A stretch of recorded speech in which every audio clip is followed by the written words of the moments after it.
नमस्कार, आप देख रहे हैं स्पेशल रिपोर्ट और मैं हूं आपके साथ श्रुति श्रीवास्तव। हरियाणा के गुरुग्राम से बड़ी खबर इस वक्त की आ रही है। गुरुग्राम में टेनिस खिलाड़ी राधिका यादव की हत्या का यह पूरा मामला। राधिका मर्डर केस में आरोपी पिता दीपक की पेशी हुई कोर्ट में और एक दिन की पुलिस रिमांड पर दीपक यादव को भेज दिया गया है। दीपक पर बेटी राधिका की हत्या का आरोप लगा है।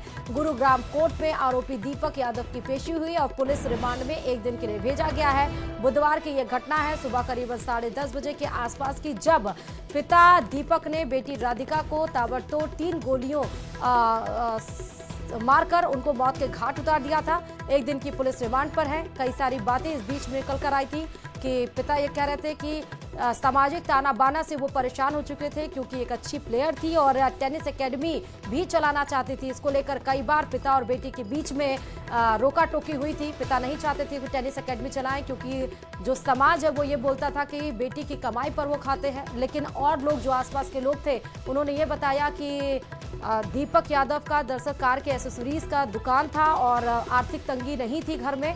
और सोशल मीडिया पर उनकी बेटी राधिका काफी ज्यादा एक्टिव रहती थी, जो उनके पिता यानी दीपक को पसंद नहीं था और ये भी एक कारण हो सकता है। हालांकि जितने भी अकाउंट्स हैं वो सारी डाटाज इनके डिलीट है।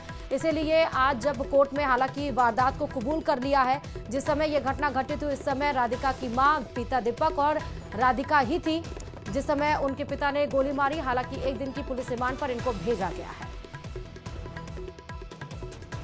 गुरुग्राम में टेनिस खिलाड़ी राधिका की हत्या का आरोप उनके पिता दीपक पर है। अब खबर यह आ रही है कि राधिका की हत्या इसलिए की गई क्योंकि राधिका मुस्लिम लड़के के साथ सोशल मीडिया पर रील पोस्ट कर रही थी। राधिका के पिता इसी से नाराज थे। देखिए इसे पर यह रिपोर्ट।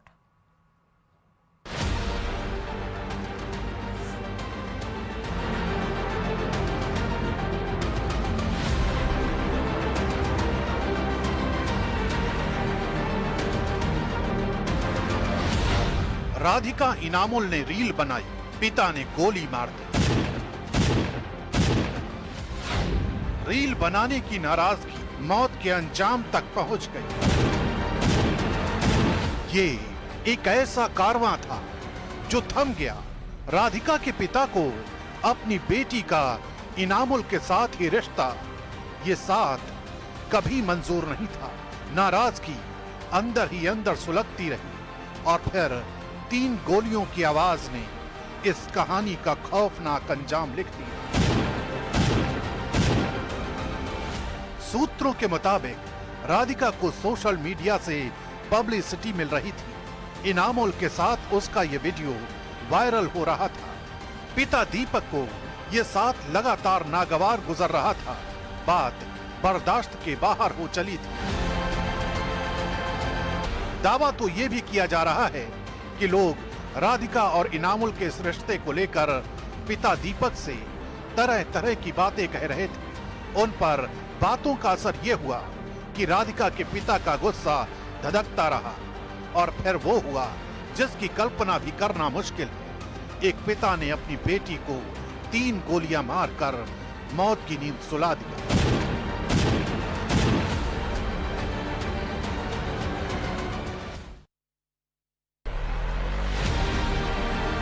जिसको 25 साल पाला उसी बेटी को पापा ने मार डाला। आरोपी पिता का सबसे बड़ा कबूलनामा, क्या हत्या की वजह बना समाज का ताना? ये रियल लाइफ की सबसे खौफनाक कहानी बन गई।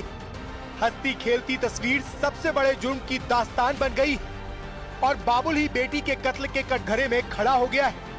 टेनिस खिलाड़ी राधिका मर्डर केस में वजह इनामुल के साथ रिश्तों को बताया जा रहा है, लेकिन राधिका के पिता दीपक यादव का कबूलनामा जुर्म की वजह की नई दास्तान की तरफ इशारा कर रहा है। दरअसल दीपक यादव ने हत्या की वारदात को कबूल कर लिया है, लेकिन हत्या की वजह अलग बताई है। दरअसल दीपक यादव ने पुलिस के सामने बयान दिया कि वो बेटी के टेनिस एकेडमी चलाने से और उसके बाहर जाने से नाराज था। राधिका के पिता दीपक यादव के मुताबिक समाज के लोग उनको ताना मारते थे और बेटी की कमाई खाने का तंज कसते थे। हत्या से पहले पिता और बेटी में जमकर बहस हुई थी और इसकी वजह थी टेनिस एकेडमी बंद करवाना। फिर क्या था, दीपक यादव ने ताबड़तोड़ 5 गोलियां दाग दी और 3 गोलियां राधिका को लगी, जिससे उसकी मौत हो गई।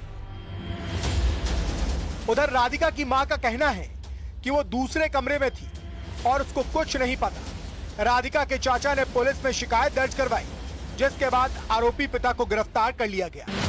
दरअसल जिस टेनिस एकेडमी को लेकर राधिका का पिता विवाद बता रहा है, उस टेनिस एकेडमी पर 1.25 करोड़ रुपए खर्च किए गए थे और टेनिस खिलाड़ी राधिका चोट लगने के बाद इसी एकेडमी में ट्रेनिंग देती थी। राधिका के पिता का कहना है कि इसी एकेडमी को लेकर वो तनाव में थी, जिसके चलते अपनी बेटी को मार डाला। बहरहाल पुलिस की तफ्तीश जारी है। जो आरोपी पिता का कबूलनामा है, क्या यही सच है या फिर इनामुल के साथ रिश्तों की वजह से झूठी शान के खाते एक पिता ने अपनी लाडली को मार डाला? इस जवाब का इंतजार तफ्तीश के बाद ही खत्म होगा।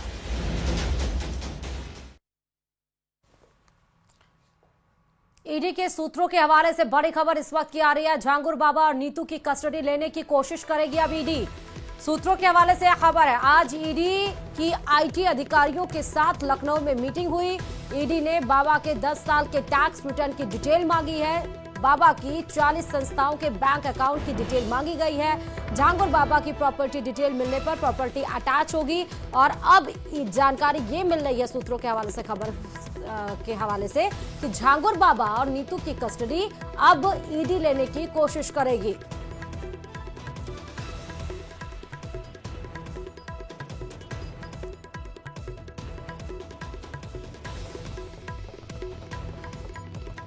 अंगूठी के नग बेचने वाला जलालुद्दीन कैसे बन गया 100 करोड़ का मालिक? प्रधानी का चुनाव, मुंबई की दरगाह, रोहरा दंपत्ति का धर्म परिवर्तन और फिर बदल गई झांगुर की जिंदगी। अवैध धर्मांतरण का मास्टरमाइंड जलालुद्दीन बेहद शातिर है। धर्मांतरण के लिए रेप, धमकी और मदद के नाम पर धोखा उसकी फितरत है। बलरामपुर की कोठी में अस्तबल और विदेशी कुत्तों के अलावा खुद का पावर हाउस बताता है कि वह लग्जरी लाइफ जी रहा था। अपराध से लेकर इंटरनेशनल कनेक्शन तक उसकी कहानी आपको दिखाते हैं इस रिपोर्ट में।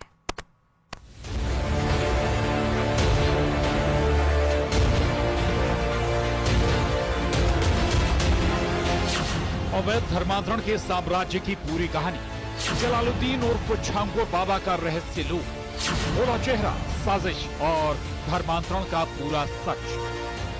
बलरामपुर में अवैध धर्मांतरण के सरगना जलालुद्दीन उर्फ झांगुर बाबा की कई कहानियां सुर्खियों में। बेहद शातिर, चालबाज और धोखा देकर धर्मांतरण का मास्टरमाइंड है। औरैया जिले की रहने वाली एक युवती को हिंदू युवक रुद्र बनकर मुस्लिम मिराज ने फंसाया था। पिता की शराब छुड़वाने के लिए ये लड़की मिराज के जरिए झांगुर बाबा के संपर्क में आई थी। पिता की शराब छुड़वाने के नाम पर युवती को इस्लाम अपनाने के लिए मजबूर किया गया।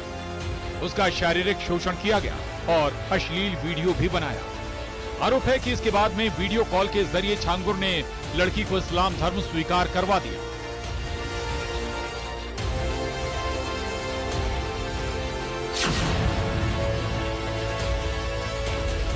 जलालुद्दीन शाह उर्फ झांगुर बाबा की कहानी पूरी तरह से